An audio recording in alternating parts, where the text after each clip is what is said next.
Depuis une vingtaine d'années, l'essor extraordinaire de l'imagerie cérébrale nous a permis d'avoir une meilleure compréhension des mécanismes du cerveau pendant la méditation et pendant l'hypnose. Ça nous permet effectivement de comprendre comment on peut élucider les processus fondamentaux de la conscience, d'étudier l'attention et la suggestion, et puis de pouvoir aussi relier les domaines de l'hypnose et de la méditation.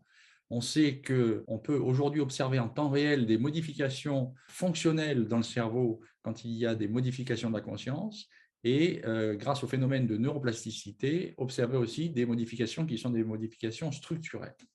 Tout d'abord, avec l'électroencéphalographie, on a un certain nombre de confirmations objectives qui sont tout à fait corrélées au rapport subjectif des méditants. Sans surprise, au fur et à mesure que la méditation s'approfondit, eh bien, on a une augmentation des ondes cérébrales alpha puis θ qui correspondent justement à l'approfondissement de la relaxation, à l'engagement attentionnel et à l'activation du système parasympathique, qui est le système de réparation du corps et de l'esprit. Plus précisément, chez les méditants expérimentés, on a une très forte activation des ondes cérébrales gamma qui correspondent à une synchronisation intense de l'activité neuronale, qui est corrélée au sentiment de pleine conscience et à certains processus cognitifs supérieurs comme l'apprentissage, la créativité ou la résolution de problèmes. Dans une étude absolument passionnante qui a été menée à l'Université d'Atlanta, les chercheurs ont placé des méditants dans un IRM fonctionnel pour pouvoir observer les modifications du cerveau pendant la méditation.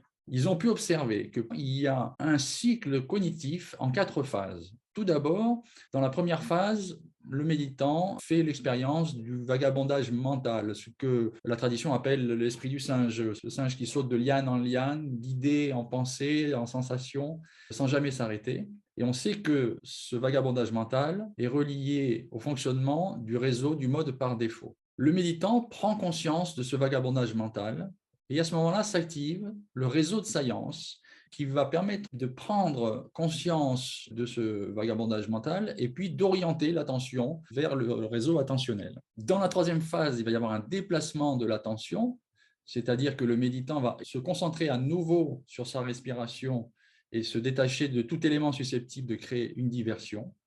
Et enfin, dans la phase d'attention focalisée, eh bien, on va avoir, au moment où la concentration est prolongée sur la respiration, une activation du réseau exécutif qui s'occupe des fonctions cognitives supérieures, du contrôle de l'attention, de la mémoire de travail et du traitement des informations. On retrouve sur ce schéma un résumé de ces données où on voit en particulier que les structures frontales et préfrontales qui sont responsables des fonctions exécutives et attentionnelles eh bien, sont à la fois beaucoup plus actives pendant la méditation et structurellement plus importantes chez les méditants expérimentés. De la même manière, les structures qui sont impliquées dans le réseau par défaut, comme la jonction temporopariétale, est augmentée par la pratique, ce qui fait penser aux chercheurs que ça autorise un meilleur contrôle du réseau par défaut. L'amygdale cérébrale, qui code les émotions d'alerte, de peur et de stress,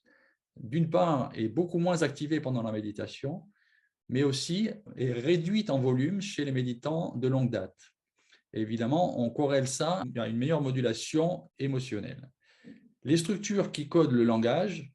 sans trop de surprise non plus, sont désactivées pendant la méditation, ce qui rejoint l'idée de la tradition de se situer dans un espace en deçà du langage.